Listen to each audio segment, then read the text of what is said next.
ఎవరో పత్రిసారి వచ్చి మనం శరీరం కాదమ్మా మనం ఆత్మలమని చెప్పిండు. ఓ కరెక్టే కదా అని అప్పుడు తెలిసింది.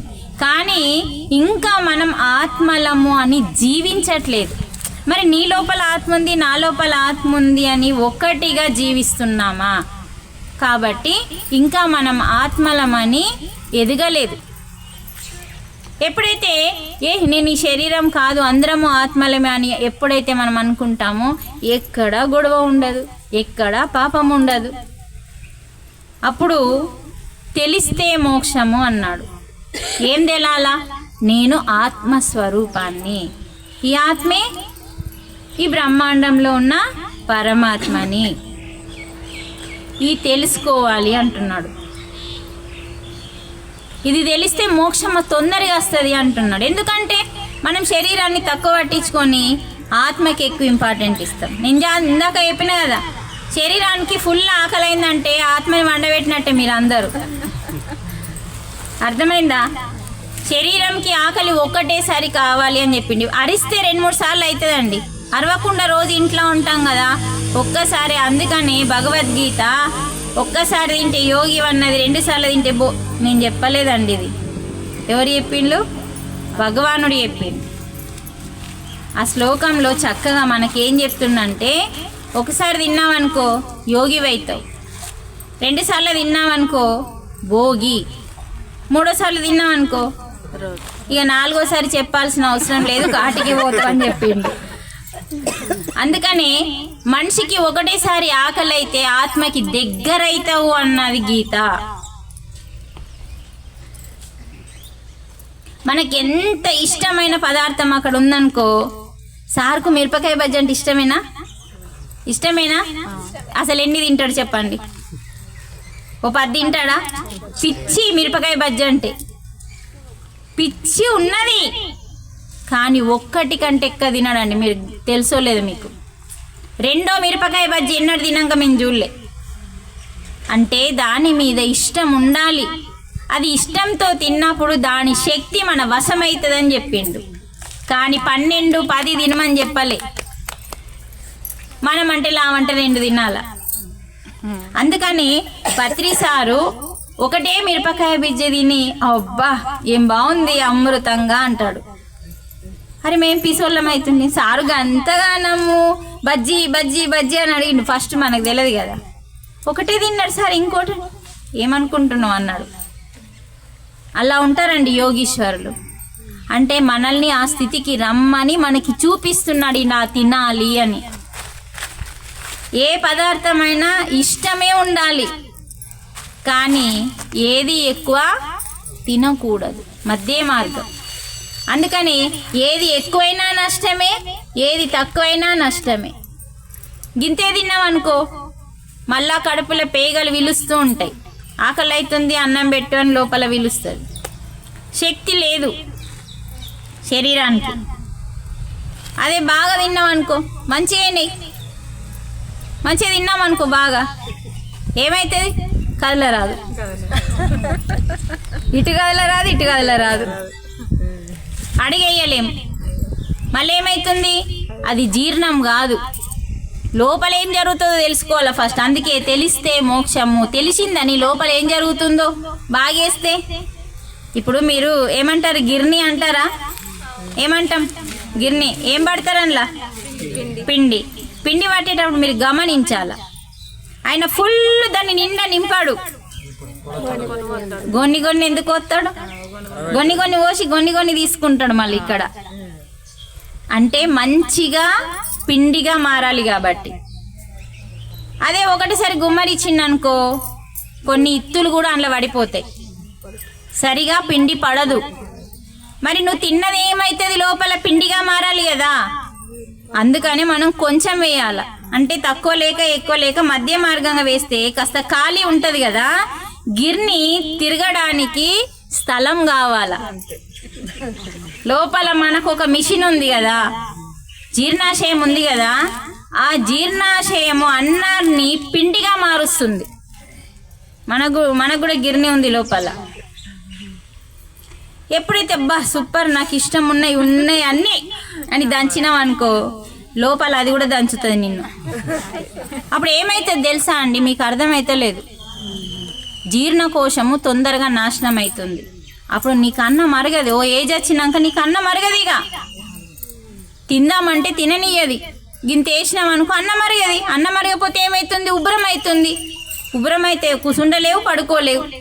చేతులార నాశనం చేసుకుంది మనము.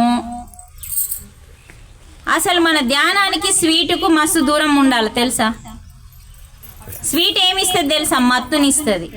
మీకు తెలియంది నేను చెప్పాలి కాబట్టి చెప్తున్నా. మేడం ఇప్పుడే స్వీట్ తింటే గిట్లా అంటుంది ఏందని మీరు అనుకోవద్దు. ప్రతి క్లాస్లో చెప్తాను నేను తినను, మీరు గమనించుకోండి. ఎందుకంటే తెలియనప్పుడు తిన్నాం, తెలిసినప్పుడు మోక్షం తెచ్చుకోవాలి. స్వీట్ ఏం చేస్తుంది తెలుసా, మత్తునిస్తుంది. మత్తు అంటే కళ్ళు తాగినట్టే అది స్వీటు. మీరు పోలేలు కూడా తిని చూడండి, ఓ ఫుల్ దూపు అయితే పండబెట్టేస్తుంది అది. అవునా కాదా అమ్మ?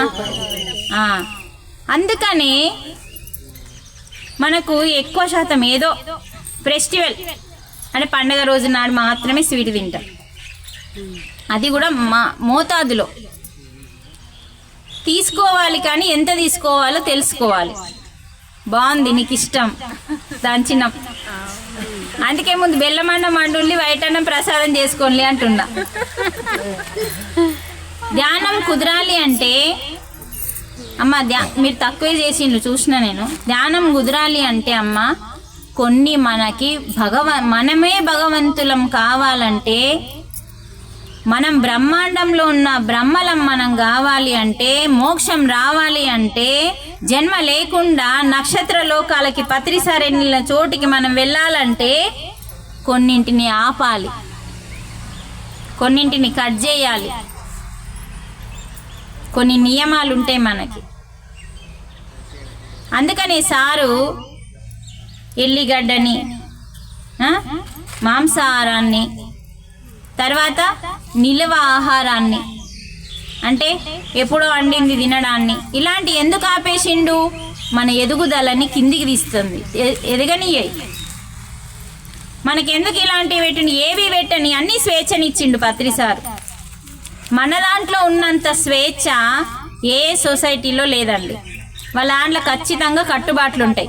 మన దాంట్లో ఈరోజు ధ్యానం నేర్చుకున్నాడు రేపు క్లాస్ చెప్పచ్చు, కానీ వేరే సొసైటీలో వాళ్ళ దాంట్లో ఒక లీడర్ ఉంటాడు, ఆ లీడర్ మాత్రమే చెప్పాలి. నా లీడర్ కంటే పక్కోనికి ఎంత నాలెడ్జ్ అని ఉండని చెప్పడానికి అవకాశం లేదండి. మన దాంట్లో ఉందా అట్లా? అన్ని సొసైటీలలో ఒక నియమ నిబంధనలు ఉన్నాయి వాళ్ళ దాంట్లో. వీళ్ళు చెప్పాలి అంటే వాళ్ళే చెప్పాలి. ఒకవేళ వాళ్ళకి టైం లేకపోతే వేరే వాళ్ళని అవకాశం ఇచ్చి పంపిస్తారు. కానీ మన దాంట్లో అట్లా స్వేచ్ఛనిచ్చిండు భగవంతుడు. మనకి ఎట్లా స్వేచ్ఛనిచ్చిండో పత్రిసారు కూడా మనకి స్వేచ్ఛనిచ్చిండు. కానీ స్వేచ్ఛ ఇచ్చిండు కదా అని చెప్పి విచ్చలవిడిగా ఎవడు చేసినా కూడా ప్రకృతి అనేది ఒకటి ఉంది చూసుకోవడానికి. మనం ధ్యానం చెయ్యాలి, ధ్యానాన్ని సేవగా పంచిపెట్టాలి. మనం ఏది ఎప్పుడు ఎక్కడ చేయాలో అట్లా చేయాలి. అలా చేయకపోతే మనల్ని పక్క జరుపుతుంది ప్రకృతి. అందుకని మనతోని పక్కోలు వేసినలా చేయలేదా మనకు సంబంధం లేదండి.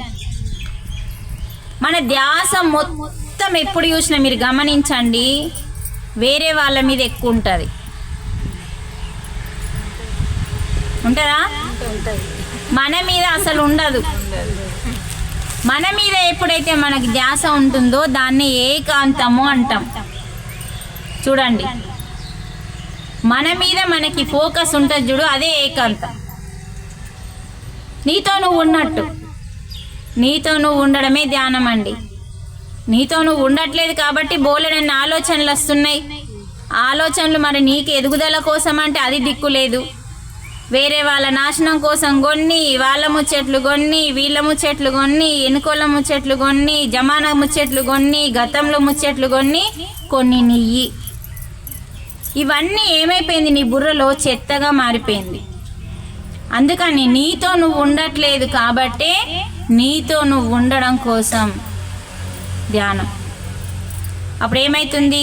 మనసు మెల్లిమెల్లిగా మెల్లిమెల్లిగా మెల్లిమెల్లిగా చేయగా చేయగా చేయగా మీకు ఒక స్టోరీ చెప్తా. ఇది ఎంత గొప్ప స్టోరీ అంటే, అసలు విశ్వామిత్రుడు ఎన్ని వేల సంవత్సరాలు తపస్సు చేసిండో అంత శక్తిని వేస్ట్ ఖర్చు చేసుకుంటూ కోపం వల్ల. అందరికీ తెలుసు విశ్వామిత్రునికి కోపం ఎక్కువ అని.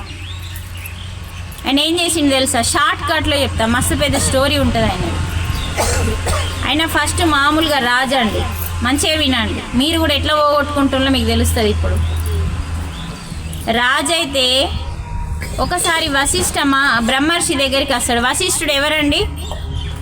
బ్రహ్మర్షి ఎవరైనా రామునికి గురువు. ఎవరు? వశిష్ఠులు ఎవరు తెలుసా? మళ్ళా పెళ్ళైనాక ఆ పిల్లనికి ఏం నక్షత్రం చూపిస్తారు?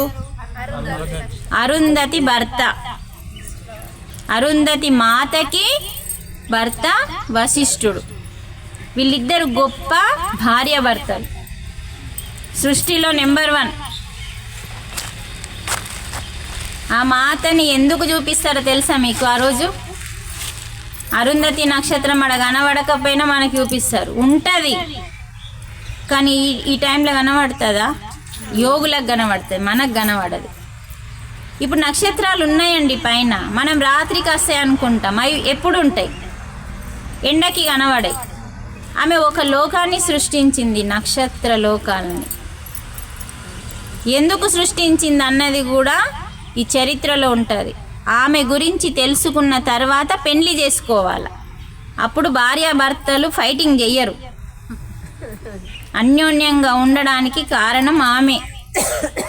అందుకనే ఒక తల్లి కానీ తండ్రి కానీ పిల్లలకి పెళ్లి చేసేటప్పుడు అరుంధతి మాత గురించి నేర్పించాలి. అసలు ఆమె ఎలా సంసారం చేసింది అన్నది ఆమె స్టోరీ చెప్పాలి పిల్లలకి. మన జీవిత చరిత్ర బాగుండాలి అంటే గొప్ప గొప్ప వాళ్ళ జీవిత చరిత్రలు పత్రిసారి ఎందుకు చెప్తాడు క్లాసులలో? ఎందుకు తెలుసుకోమన్నాడు అంటే వాళ్ళందరినీ మనం ఆదర్శంగా తీసుకుంటే మన జీవితం బాగుంటుందని. ఆమె ఒక మామూలు కలశం ఇచ్చి నేను తపస్సుకి వెళ్తున్నా, ఇంకా పెళ్ళి కాలేదు ఆమెకి, పెళ్ళి వేసుకుంటా అని అనుకున్నది వశిష్ఠుని, అంతే. ఆయన చేసుకోవాలంటే మామూలు విషయం కాదండి, ఆయన బ్రహ్మర్షి. అలాంటి మనిషిని చేసుకోవాలి అంటే అరుంధతికి ఎన్నో కష్టాలు ఎన్నో పరీక్షలు పెట్టిండు ఆయన. ఇసుకని తీసుకొచ్చి పరమాన్నం వండమన్నాడు తెలుసా? ఇప్పుడు మనం తిన్న పరమాన్నాన్ని దేంతో వండిందమ్మా? ఇసుకతో. ఇసుకని తీసుకొచ్చి ఇచ్చిండు. నువ్వు అంత శక్తివంతమైతే నాకు పనికొస్తావు అన్నాడు. మరి కరెక్టే కదా? ఆమె అండిందండి, తన తపశ్శక్తితో అండింది. తపస్సు అంత గొప్పది. ఒకసారి ధ్యానానికి గట్టే క్లాస్ వస్తాను. మనం చేసే బుడి ధ్యానం గొప్పది కాదండి. మనం చేసే ధ్యానం ఎలా ఉండాలంటే స్ట్రాంగ్గా ఉండాలి. కూర్చున్నామంటే 3 గంటలు శరీరం లేవద్దు. అలా అయితే మనకు తొందరగా వస్తుంది. ఏమొస్తుంది? టికెట్ వస్తుంది, మోక్ష టికెట్. అందుకని తెలిస్తే మోక్షం అని ఆ పదంలోనే ఎంత ఉందంటే, మీరు ఏమీ తెలుసుకోవట్లేదు కాబట్టి బంధంలో ఇరికిండ్లు. ఏం తెలుస్తలేదు. భర్త అంటున్నాం, భార్య అంటున్నాం, పిల్లలు అంటున్నాం, మన్మన్లు అంటున్నాం, మన్మరాన్లు అంటున్నాం, వాళ్ళు పోతే వీళ్ళు అంటున్నాం, వీళ్ళు పోతే వాళ్ళు అంటున్నాం. అజ్ఞానంలో ఇవన్నీ బంధాలు అవుతున్నాయి. అందుకని భార్య లేదు, భర్త లేదు, ఓళ్ళు లేరు, నువ్వు పరమాత్మే. జీవుడే దేవుడు, జీవుడు దేవుడు. కాకపోతే ఈ బంధాలన్నిటి ఏంటి? నేర్చుకోవడం. అసలు ఏం నేర్చుకుంటున్నాం మనం? బంధం అనేది ఎందుకు పెట్టిండు భగవంతుడు అంటే, భార్య నుంచి భర్త, భర్త నుంచి భార్య, పిల్లల నుంచి తల్లిదండ్రులు, తల్లిదండ్రుల నుంచి పిల్లలు నేర్చుకోవడం కోసం. ఒక కుక్క నుంచి, ఒక పంది నుంచి, ఒక చీమ నుంచి, ఒక దోమ నుంచి, అన్నిటి నుంచి నేర్చుకోమని చెప్పిండు సార్. నేర్చుకోవడం కోసం బంధం. కానీ మళ్ళీ వీళ్ళెవ్వరూ మనకు సొంతం కాదు, అందరు పోయేటోళ్ళే. కానీ ఉండేది నువ్వు, ఆ భగవంతుడు. నువ్వు ఆయన ఒకటే కాబట్టి 2 కాదు. మళ్ళా మీకు అర్థం కావడం కోసం నువ్వు దేవుడు అని చెప్తున్నా. చివరికి చిట్ట చివరికి మిగిలేది నువ్వే. వీళ్ళు ఎవరు ఉండరు. నీకు నువ్వే నీకు నువ్వే నీకు నువ్వే నీకు నువ్వే. ఈ బంధాలు ఏముండవు. అందుకే తెలియకపోతే బంధము, తెలిస్తే మోక్షము. ఎంత మంచి వాడండి ఇది. రాసుకొని పెట్టుకోవాలి పెద్ద అక్షరాలతో. ఏం తెలిస్తే మోక్షము, ఇదంతా నాశనం అయ్యేది అని తెలిస్తే మోక్షము.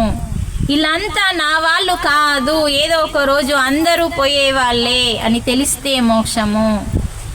నేనే జీవుణ్ణే దేవుణ్ణి అని తెలుసుకుంటే మోక్షము.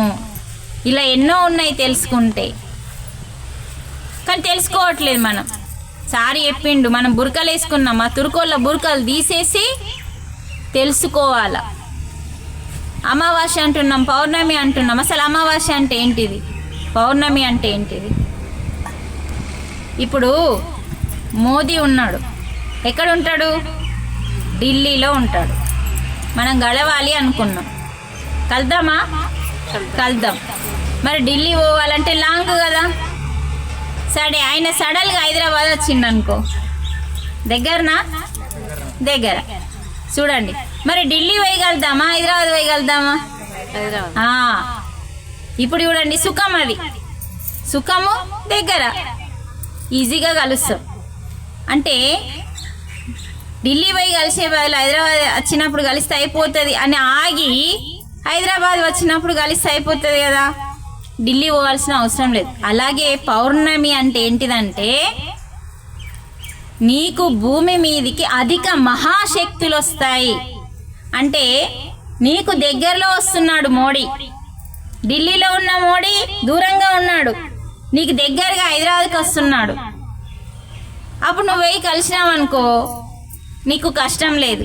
అలాగే పౌర్ణమి అనే చంద్రుడు మనకి దగ్గరగా వస్తున్నాడు హైదరాబాద్కి.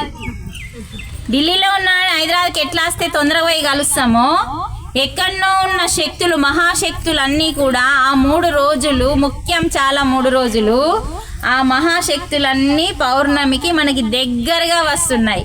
దూరంగా ఉన్నప్పుడు పోతే మోక్షం లేట్ అవుతుంది. అదే పౌర్ణమి వచ్చినప్పుడు దగ్గరగా శక్తులు వస్తాయి, మహాశక్తులు, ఉత్త శక్తులు కాదు. చంద్రుని యొక్క పూర్ణ బింబము మనకి భూమికి దగ్గరగా వస్తుంది. చూడడానికి దూరంగానే కనబడతాడు, కానీ చాలా కిందికి దిగి వస్తాడు ఆ పౌర్ణమి రోజు, 3 రోజులు.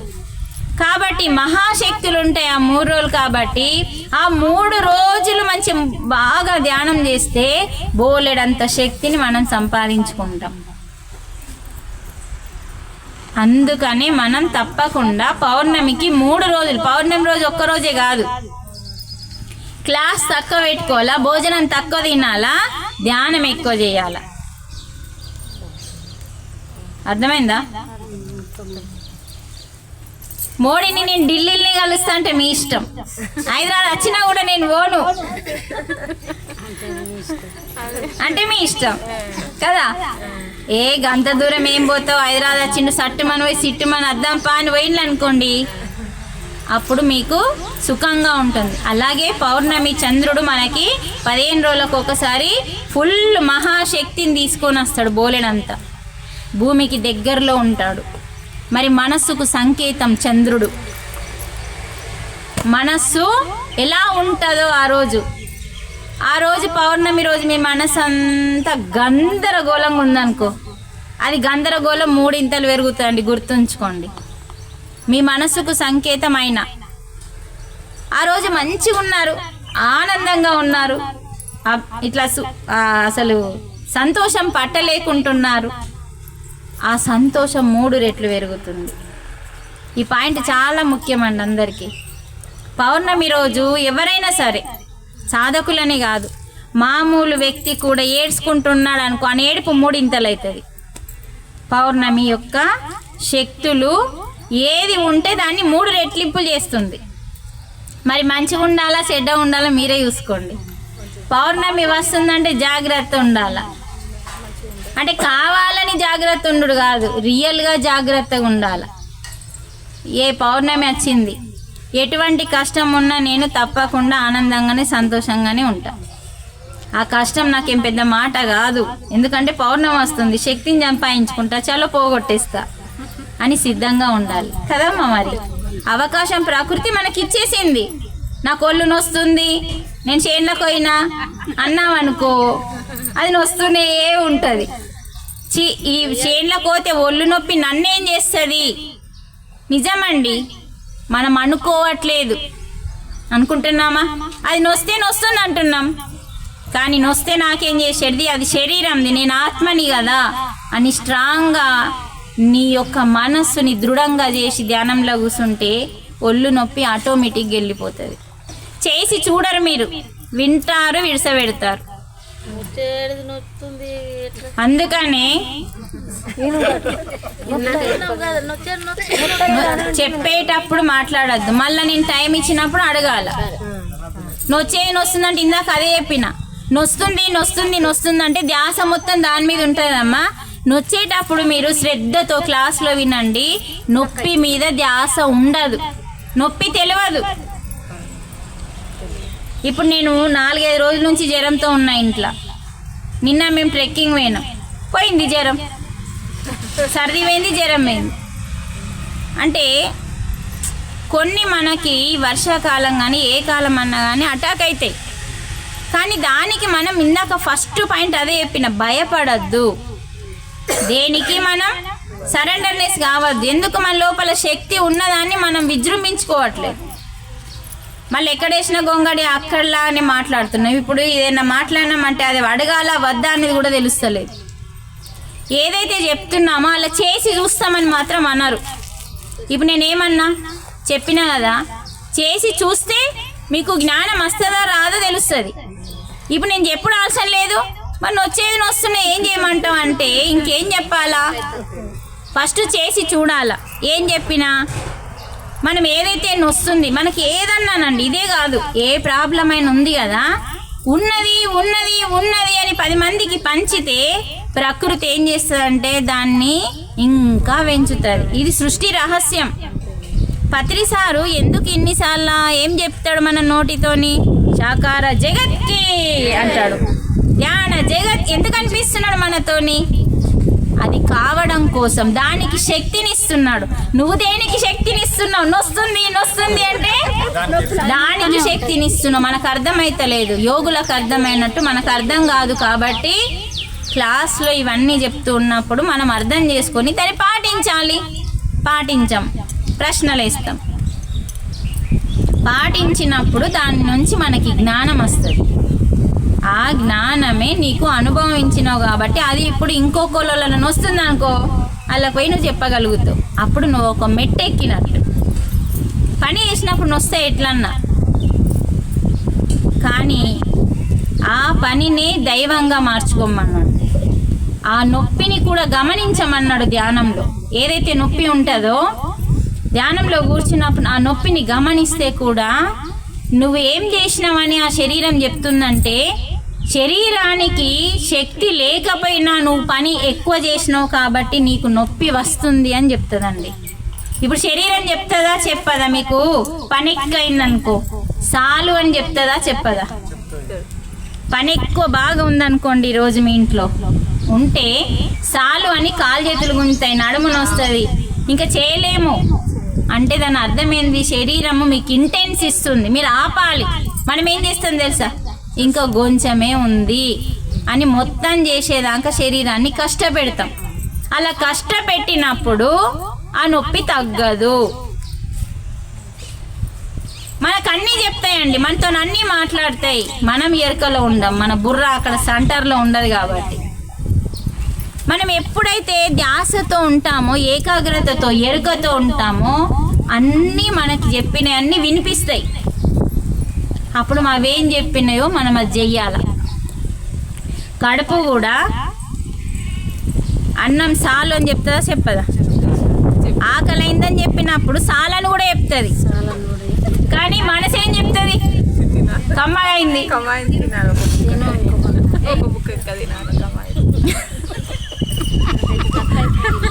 నిజం కాదండి. మనకేదైనా బాధ ఉన్నప్పుడు ధ్యానం క్లాస్కి పోండి, మనకేదైనా నొప్పి ఉన్నప్పుడు ధ్యాన ప్రచారంకి వెళ్ళండి, పోతుందా పోదా చూడండి. అప్పుడు ఫోన్ చేయండి నాకు, పోయిందట అంటే మనం చెయ్యం. బుర్రలో ప్రశ్నలు ఎక్కువ. నేర్చుకునే స్థితిలో ఉన్నాం కాబట్టి నేర్చుకోవాలి, నిరంతరం నేర్చుకోవాలండి. మనకి ఎంత వచ్చినా సరే ఎప్పుడు నేర్చుకుంటూనే ఉండాలి. నేర్చుకోవడం అనేది ఒక గొప్ప వరం.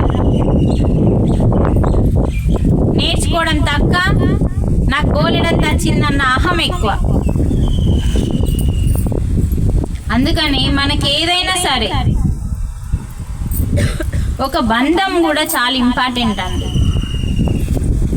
ధైర్యలక్ష్మి మన వశం కావాలి అంటే మనము ఈ 3 చేస్తేనే, త్రిరత్నాలు చేస్తేనే మన లోపల ధైర్యలక్ష్మి. ఇంతకుముందు నేను ధ్యాన ప్రచారంకి 2011లో ధ్యానంలోకి వచ్చిన. 12లో గురువు గారు మా ఇంటికి వచ్చినప్పుడు ఒక ప్రశ్న అడిగిన. మాట్లాడడానికి అవకాశమే లేకుండే, పని పని పని ఉండే. వచ్చిన వాళ్ళు 250 మందికి టిఫిన్స్ ఉండే. కథ మా దీని లోపల నేను వెళ్తున్నా అన్నాడు. అబ్బాయి ఇంత ఏడిపచ్చిందో ఏం తెలియదు అప్పుడు. ఆ రోజు మా మ్యారేజ్ డే. సార్కి కొత్త బట్టలు తెచ్చినాం.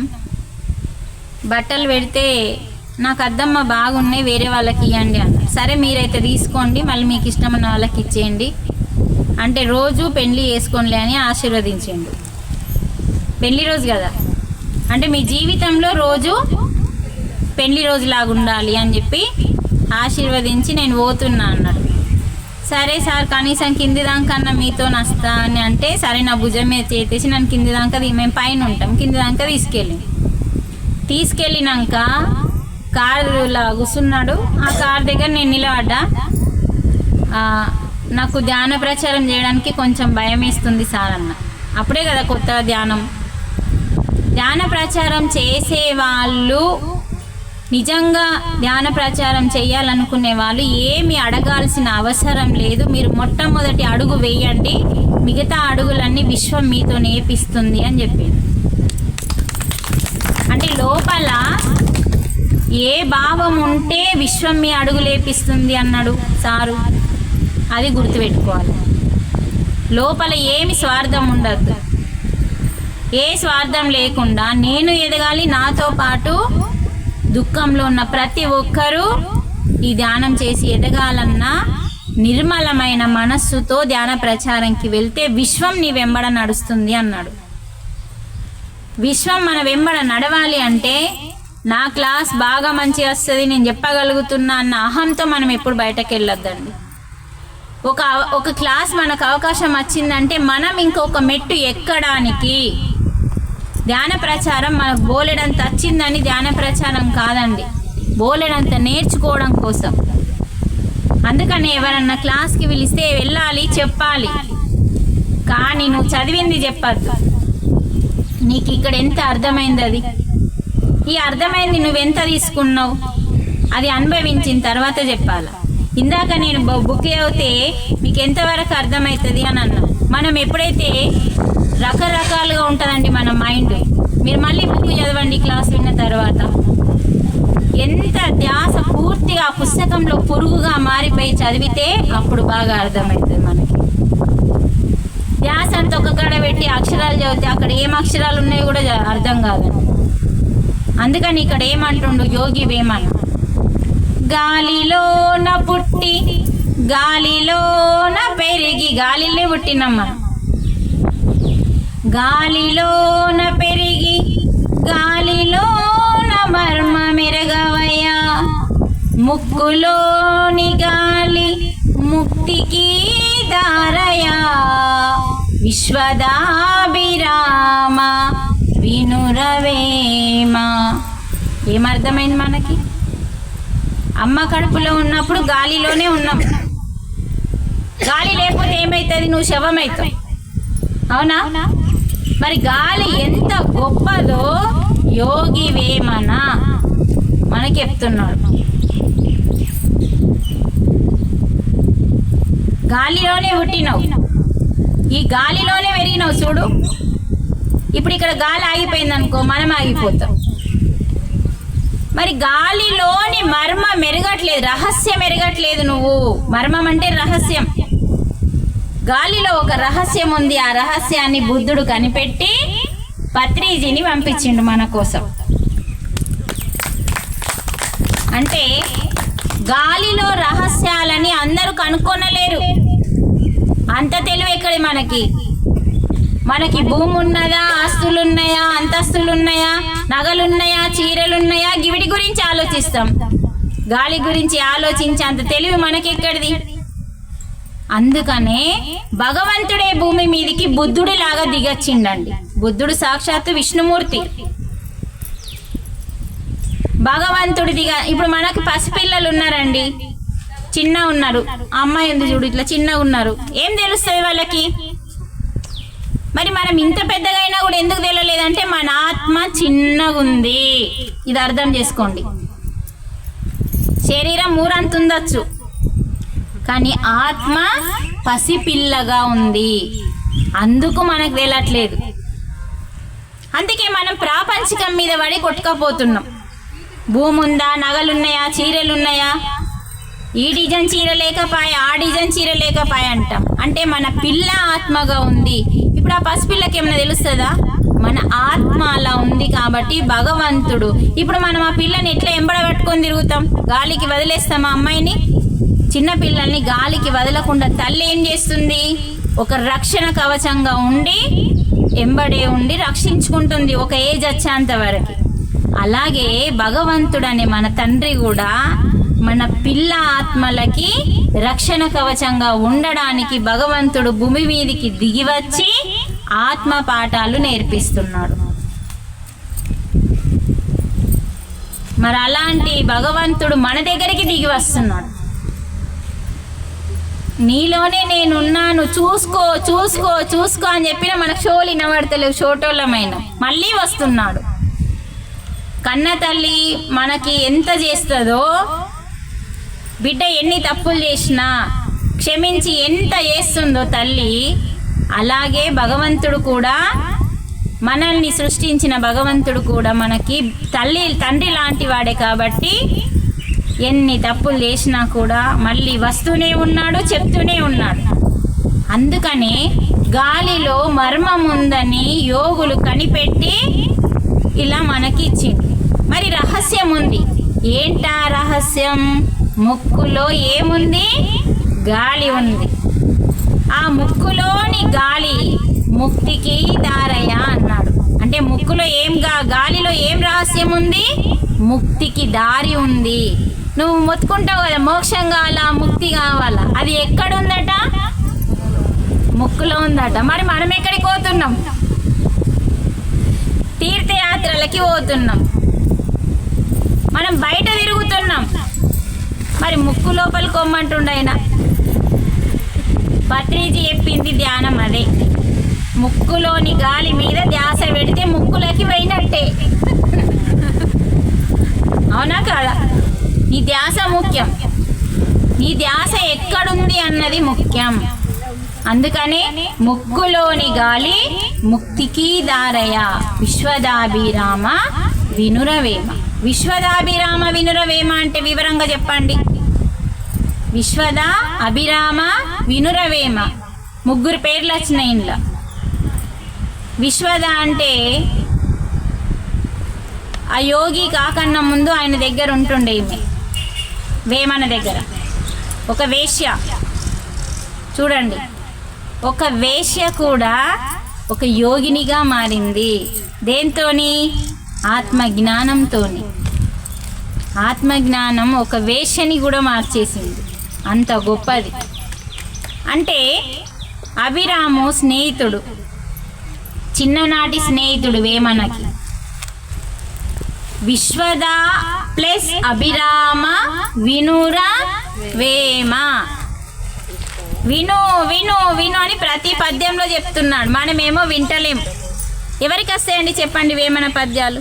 చిన్నప్పుడు కూడా నేర్చుకున్నాం మనం స్కూళ్ళల్లో, కానీ ఏ రోజు ఇంత వివరంగా వాళ్ళు చెప్పలే.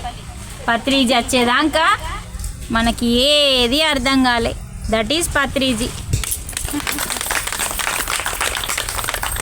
అందుకనే అలాంటి గురువును మనం తెచ్చుకున్నాం. కానీ అంత గొప్ప గురువుని తెచ్చుకొని మనం అంత గొప్పగా కావాలి కానీ కావట్లేదు.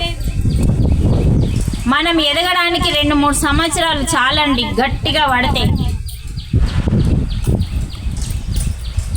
సారుకు 40 సంవత్సరాల క్రితమే ఆత్మకి ఆకలైందని తెలిసింది. అంతకుముందు శరీరం ఆకలి ఉండే సార్కి కూడా. 40 సంవత్సరాల క్రితం ఆత్మకి ఆకలి అనేది ఒకటి ఉంటుందని తెలుసుకొని ధ్యానంలోకి వచ్చి మనందరికీ రుచి చూపించిండు.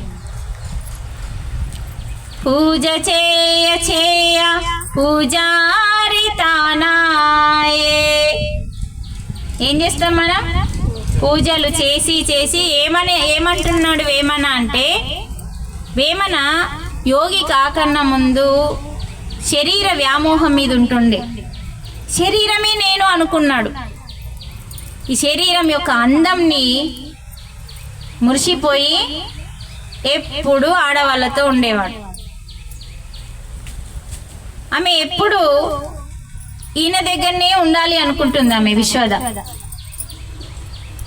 తర్వాత కొన్ని రోజుల తర్వాత వదిన ద్వారా మారుతాడు ఆయన, అన్న భార్య ద్వారా. ఇక అదంతా చెప్పలేం, అలా మారుతాడు. మారిన తర్వాత ఆ విశ్వద ఒకరోజు అద్దం ముందట నిలబడుతుంది.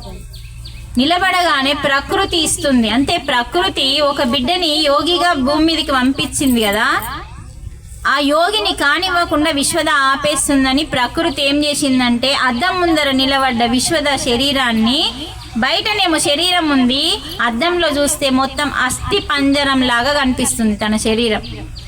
ఆ శరీరాన్ని చూసి విశ్వద భయపడిపోతుంది. నేను ఇలా ఉంటానా, ఈ అందమంతా నా సొంతం కాదా అని అప్పుడు తెలుసుకుంటుంది. నీ అందమంతా 4 రోజులైతే మాయమైపోతుంది. ఒక యోగిని కట్టి పడేస్తున్నావు, నువ్వు ప్రకృతికి విరుద్ధంగా జీవిస్తున్నావని ప్రకృతి హెచ్చరించినప్పుడు ఆ యొక్క యోగి వేమనని రానివ్వకుండా ఆపేసి విశ్వద కూడా నాట్యం నేర్చుకొని ఆ యొక్క వేశ్య అనే పనిని ఆపేసి భరతనాట్యం నేర్చుకొని యోగి వేమన తను గుహలలోకి వెళ్ళి తపస్సు చేసి ఒక మహాయోగిగా మారి ఈ శ్లోకాలన్నీ రాసి పంపిస్తే విశ్వద ఊళ్ళే ఉండి, ఆయన జంగల్లో ఉంటే మధ్యలో అభిరామ వీళ్ళిద్దరి మధ్యలో తిరుగుతూ ఆయన దగ్గర నుంచి శ్లోకాలన్నీ తీసుకొచ్చి ఈమెకు అప్పగిస్తే ఈమె శ్లోకాలన్నింటినీ తీర్చిదిద్ది రాసి ప్రపంచానికి అందించింది విశ్వదామాత. మరి చూడండి, వీళ్ళు 3 పేర్లు పెట్టిండు ఆయన. అభిరాముడే లేకపోతే, స్నేహితుడే లేకపోతే విశ్వద నాశనం అవుతుండే, స్నేహితుడు యోగి వేమన నాశనం అవుతుండే. కాబట్టి అభిరాము స్నేహితుడు కూడా చాలా ముఖ్యమని చెప్పి లాస్ట్కి చివరికి ప్రతి పద్యంలో చివరికి ఏమని పెట్టిండ్లు? విశ్వదాభిరామ వినురవేమ. విశ్వద ఆమె పేరు, అభిరాముడు స్నేహితుని పేరు, చివరికి వేమ, వినురవేమ. అందుకనే వేమన పద్యాలు చాలా గొప్పయండి. బ్రహ్మంగారి పద్యాలు, వేమన పద్యాలు చాలా చాలా గొప్పయి. మన జీవితాన్ని మార్చే పద్యాలండి అవి. ఇక్కడ కూడా చూడండి, పూజ చేస్తే నువ్వేమైతావు? పూజారి అవుతావు. ఎందుకంటే నీకు శ్లోకాలన్నీ వస్తాయి, మంత్రాలన్నీ వస్తాయి, పూజారి అయిపోతావు. నిజమండి. అసలు ఈ పాఠము మనము ధ్యానంలోకి రాకన్నా ముందు అర్థం కాలే. ఒకరోజు నేను చిన్నప్పుడు ధ్యానం రాకన్నా ముందు బాగా పూజలు చేసేదాన్ని. ఎన్ని గంటలకంటే 3 గంటలకు లేసేదాన్ని. 3 గంటలకు లేచి 6 గంటల వరకు పూజలు చేసేదాన్ని. మిర్సులు అటు ఎందుకైనా అందరి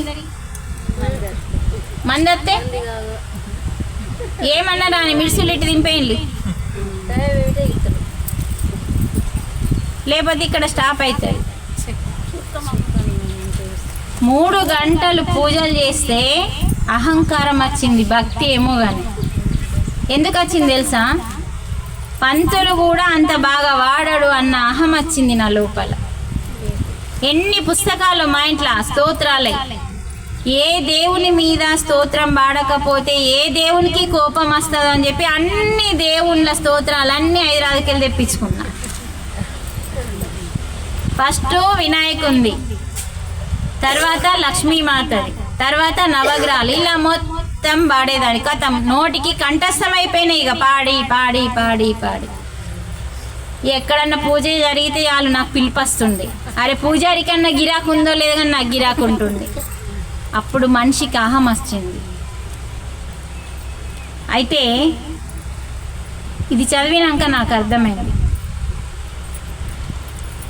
మనిషికి అక్కడ భక్తి అనేది ఎందుకుంది అంటే భయంతో కూడుకున్న భక్తి ఉంది. నేను చెప్పిన కదా, ఏ దేవునికి స్తోత్రం వాడపోతే ఈ దేవునికి వాడితే ఆ దేవునికి కోపం వస్తేమో బోలెడంత మంది దేవుళ్ళు ఉన్నారన్న భ్రమలో ఉన్నా. అప్పుడు నేను ఉన్నది ఒక్కోడే కదా, ఉన్న దేవుడు ఒక్కోడే, కానీ ఇంతమంది ఉన్నారు ఇంతమందికి వాడాలన్న భ్రమలో పాడిన. అది అహాన్ని ఇస్తుంది కానీ ప్రేమని ఎక్కడిస్తుంది? అందుకనే భయంతో చేసిన భక్తి అహం వచ్చింది. కానీ అనన్య భక్తి చేయలేదు నేను. అనన్య భక్తి ఒకటి ఉంటుంది, భయంతో కూడుకున్న భక్తి ఒకటి ఉంటుంది. అనన్య భక్తి అంటే ఏంటిది చెప్పండి?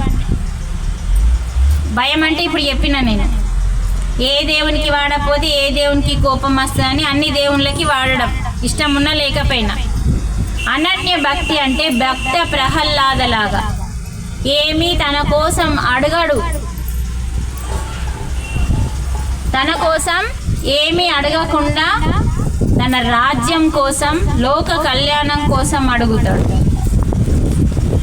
అలాంటి భక్తికి భగవంతుడు దాసుడైతానని చెప్పిండు.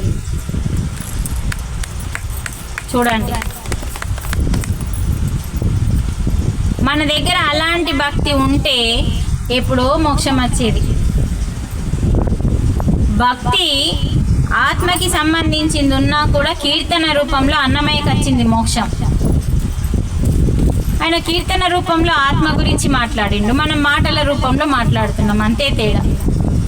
ఇందాక మనం దేవుడు ఒక్కడే అన్నాం కదా, ఆయన బ్రహ్మం ఒక్కటే పరబ్రహ్మం ఒక్కటే పరబ్రహ్మం ఒక్కటే అన్నాడు. ఆయన కీర్తన రూపంలో వాడిండు. అందుకనే ఏ రూపంలో వాడినవి అన్నది ముఖ్యం కాదు, ఆత్మ పాఠాలు చెప్పినవా లేదా అన్నది ముఖ్యం. అందుకని మనకు అనన్య భక్తి కావాలి.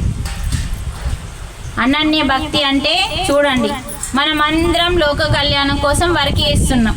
ఈరోజు మన కోసం అంటే కేవలం మన కుటుంబం కోసం కాకుండా అందరి కోసం. వస్తుందా వయసు? ఛార్జింగ్ లేనట్టున్నది, చూసుకోలేదు. కరెంటుతో దీనికి సంబంధం లేదు.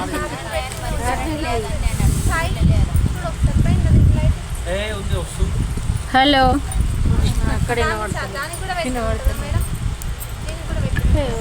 దీంట్లో ఏమున్నాయి? సెల్లులో ఛార్జింగ్ తెలియదు కదా, సెల్సేనా? సెల్స్కి అయిపోయినాయి వచ్చు మరి. అంటే సెల్స్ వాడినా దగ్గరనే ఉంది. హలో హలో హలో, నాది నాకు వినబడుతుంది. అయితే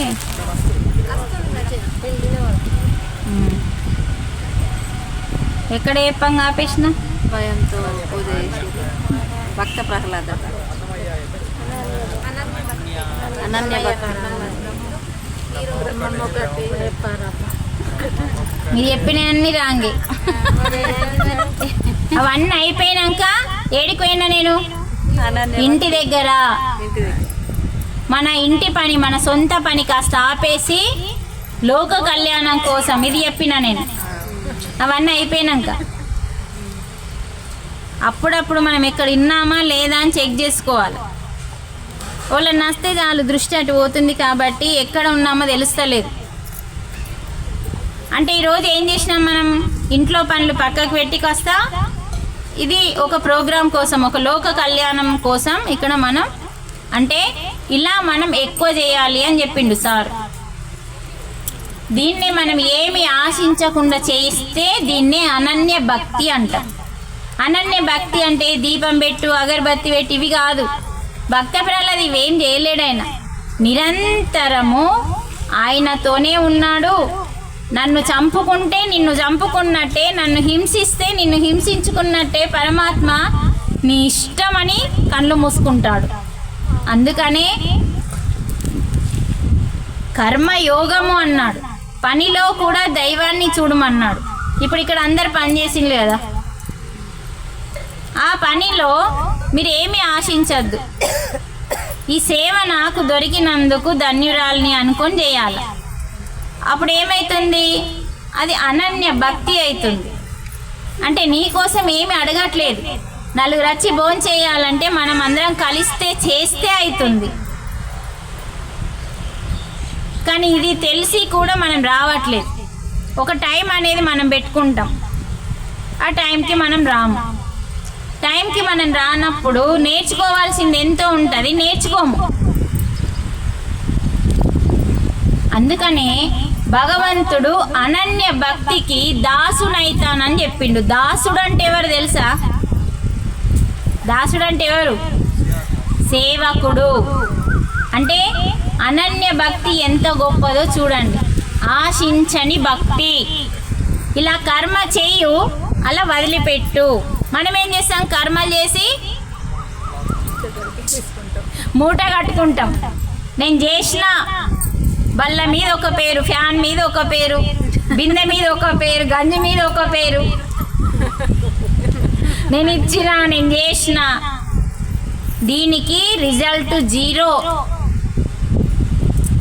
అనన్య భక్తి అనరండి దాన్ని, ఆశించే భక్తి అంటారు. దానికి ఫలితం ఉండదు. అందుకనే భగవంతుడు ఏం చేయమన్నాడంటే జాతస్య హి ధ్రువో మృత్యు. అంటే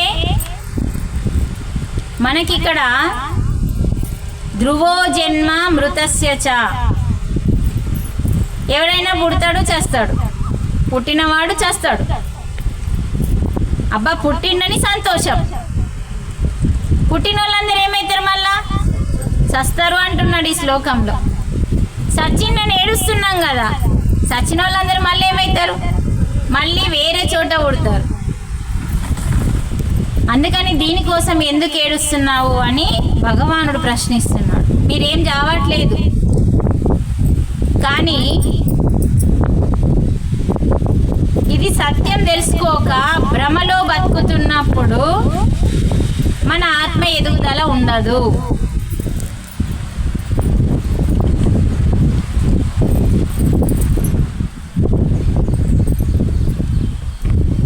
అందుకని మనకి అనన్య భక్తి అనేది మూళ్ళే మూట కట్టుకోవద్దు. కర్మణ్యేవాధికారస్తే మా ఫలేషు కదాచన. కర్మలు చేయు. కర్మ అంటే ఏ పనన్నా చేయు. నేను చేస్తున్నానన్న భావన వదిలిపెట్టి చేయు.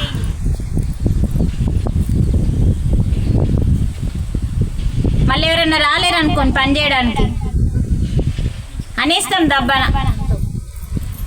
నేను పొద్దున వచ్చిన, నువ్వు రాలే, నీ కర్మ గోవింద, జీరో. రహస్యం ఇట్లుంటుందండి. మనము అదృష్టం వచ్చింది, నేను ముందు వచ్చినా అని చేయాలంతే, నోరు మూసుకొని. వాళ్ళు రాకపోయినా నీకే నష్టం, అన్నీ నీకే లొల్లులు కావాలి. ఇక్కడ ఆత్మజ్ఞానం ఎలా ఉంటుందంటే సూక్ష్మంగా ఉంటుందండి. ఆ సూక్ష్మాన్ని మనం కనిపెట్టాల. ఇప్పుడు నేను చేసిందంతా పరమాత్మకి సమర్పిస్తే పరమాత్మ నీకు 3 ఇంతలు ఇస్తాడు. చేసిందంతా నువ్వు ముళ్ళే మూట కట్టుకొని లేదంటే వేరే వాళ్ళని నిందిస్తే నీ ఫలితం శూన్యం. 3 కావన్నా శూన్యం కావన్నా మనమే తెలుసుకోవాలి. ఏమో నీకు టైం వీలైంది, నువ్వు తొందరగా వచ్చినావు, వాళ్ళ ఇంటి పరిస్థితి ఆమెకు తెలుసు, ఏం జరిగిందో, లేట్ వచ్చింది, అప్పుడు నువ్వు అనాల్సిన అవసరం లేదు. అందుకనే విద్యా వినయ సంపన్నే బ్రాహ్మణే గవిహస్తిని సునీ సవే స్వపాకే పండిత దర్శిన అన్నాడు. విద్యా వినయ సంపన్నే బ్రాహ్మణే గవిహస్తిని సుని శైవ, స్వపాకే. చూడండి ఎన్ని ఉన్నాయి, ఇంట్లో ఒక్కటి కూడా అర్థం కాదు. విద్యా వినయ సంపన్నే. విద్యా వినయము ఉన్న బ్రాహ్మణుడైనా సరే, గవిహస్తిని ఏనుగు, ఆవు, శుని కుక్క. గవి అంటే ఏనుగు, శుని అంటే కుక్క. అలాగే స్వపాకే చండాలుడు. స్వపాక అంటే చండాలుడు. బ్రాహ్మణుడైనా సరే, చండాలుడైనా అంటే కుక్క మాంసం తిని చండాలుడైనా సరే, కుక్క అయినా సరే, ఆవైనా సరే. కుక్కను ఒకలాగా చూస్తాం, ఆవులు ఒకలాగా చూస్తాం మనం. వీటిలో ఎవరైనా సరే వారందరినీ నువ్వు సమానంగా చూడగలిగే పండితునివి నువ్వు కావాలి అంటున్నాడు. అయినామా? కాలే. మరి నేనే దేవుణ్ణని చెప్తాం. నేనే దేవుణ్ణని చెప్పాలంటే 99 మెట్లు ఎక్కాల నువ్వు. నీకెంత జ్ఞానం కావాలి? నువ్వే దేవుడివి, కానీ ఇంకా నువ్వు తెలుసుకోలే. పాతోళ్ళకి ఎప్పుడు నువ్వే దేవుడు అని ఒప్పుకుంటారు, కొత్తోళ్ళకి అర్థమయ్యే రీతిలో చెప్పాల. అందుకనే పండితుడు బ్రాహ్మణుడు కనబడంగా ఏం చేస్తాం? కాలు మొక్తాం. ఆడు కుక్క మాంసం తినేటోడు మనకి ఎదురుగా అడ్డమైంది అనుకో, ఆది శంకరాచార్యున్నే తీసుకో. అంత గొప్ప జ్ఞానే శివుణ్ణి గుర్తుపట్టలేడు. మనమెంత? ఆయన వీధుల పొంట నడుస్తూ ఉంటాడు ఆదిశంకరాచార్యుడు. కుక్కలు వేసుకొని, కుక్కల్ని ఎంబడ పట్టుకొని కాటి కాపర ఎదురుగా వస్తాడు. బొంతలు వేసుకొని, పెయ్యి మీద బొంతలు వేసుకొని కప్పుకొని కుక్కల్ని పట్టుకొని వస్తాడు. ఆదిశంకరాచార్యుని యొక్క శిష్యులు ఏమంటారంటే అతన్ని బెదిరిస్తారు, తప్పుకో తప్పుకో అంటారు. అప్పుడు ఆదిశంకరుణ్ణి ఆ కాటి కాపరి అడుగుతాడు, నువ్వు బ్రహ్మజ్ఞానివి కదా, దేన్ని తప్పుకోమంటున్నావు అన్నాడు. కాలిపోయే శరీరం తప్పుకో అన్నా, ఆ శరీరంలో దగదగా మెరిసే ఆత్మని తప్పుకోమంటున్నావా అనగానే ఈయన పోయి కాళ్ళ మీద పడ్డాడు ఆదిశంకరుడు. వచ్చింది ఎవరు? ఏ రూపంలో వచ్చిండు? చండాలుని రూపంలో వచ్చిండు. అంటే ఏ రూపంలో వస్తాడో తెలియదు భగవంతుడు. కాబట్టి అందరూ భగవత్ స్వరూపులే అని చెప్పి భగవంతుడు చెప్తున్నాడు గీతలో. ఈ శ్లోకం విద్యా వినయ సంపన్నే. విద్య ఉంది. ఏ విద్య? బ్రహ్మ విద్య. మనకేమైనా చెప్పిండ్లా ఒక ముక్క అన్న బ్రాహ్మణులు? ఏమైనా చెప్తారా మనకి? బ్రహ్మ విద్య చెప్పాల్సింది ఎవరు? వాళ్ళు చెప్పలే. బ్రహ్మ విద్య, విద్య అంటే బ్రహ్మ విద్య. బ్రహ్మ విద్య కలిగిన వాళ్ళు వినయంతో ఉంటారట. అది అబ్బితే కదా ఫస్ట్ వినయంతో ఉంటారు. అది అబ్బలేదనుకో, ఉన్నా కూడా లాభం లేదు, వినయం లేదు. విద్యా వినయం కలిగిన బ్రాహ్మణులైనా సరే, కుక్క అయినా సరే, ఆవైనా సరే, ఏనుగైనా సరే, చండాలుడైనా సరే, ఆ బ్రాహ్మణుని ఎట్లా చూస్తున్నావో ఈ చండాలుని కూడా అదే దృష్టితో చూడగలిగితే నువ్వు పండితుడివి. అప్పుడు నీకు జన్మ లేదు. ఆ దృష్టి మనకు రావాలి. దృష్టి ఉంది, ఆ దృష్టికి శక్తి లేదు మేడం. అవునా? ఈ కన్ను తెరుచుకోలే కాబట్టి. అప్పుడు ఇది తెరుచుకుంటే అందరూ సమానంగా కనబడతారు. ఇది తెరుచుకోవడం కోసమే ఇవి మూస్తున్నాం. అడ్డంగా ఉన్నదానికి ఎప్పుడు అడ్డగోలే కనిపిస్తుంది. సార్ చెప్తుండే, అడ్డంగా ఉన్న కండ్లని మూసుకో, అడ్డంగా కనిపిస్తున్న దాన్ని చూడకు. అన్ని అడ్డగోలి అంటే నాశనం అయ్యేటి, కానీ నిలువుగా ఉన్న కళ్ళుకి నాశనం కానిది కనిపిస్తుంది, అదే నువ్వు అన్నాడు.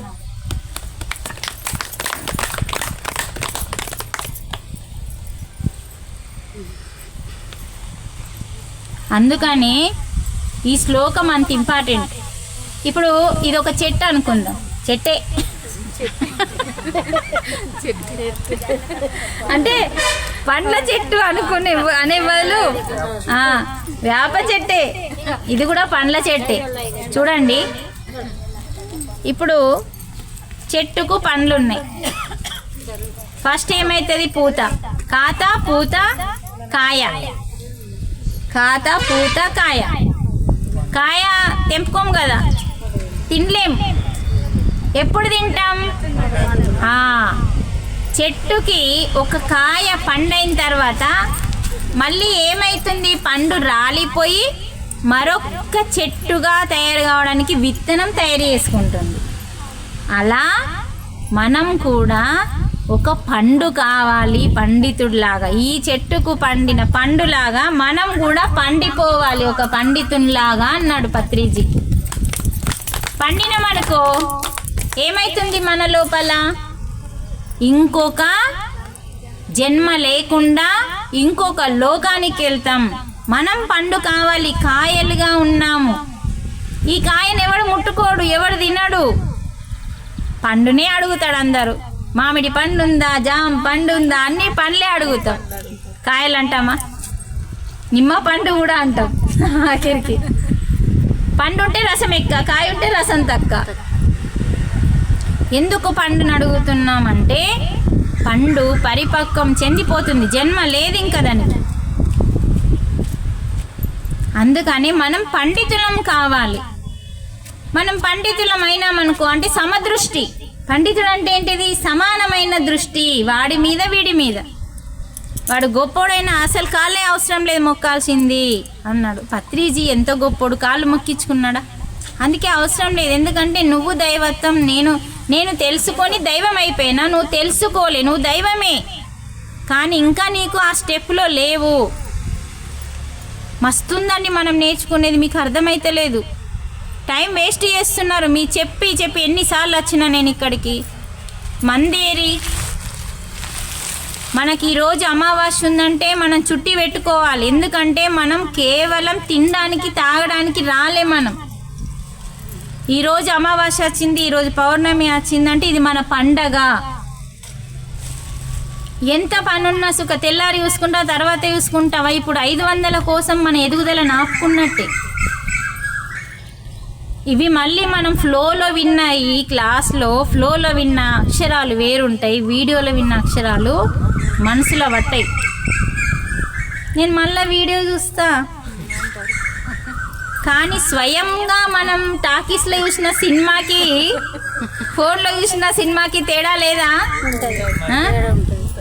మంచిగా గర్రం వండి దించినామంటే తింటే ఎట్లుంటుంది, దీన్ని మళ్ళీ రేపు తింటే ఎట్లుంటుంది?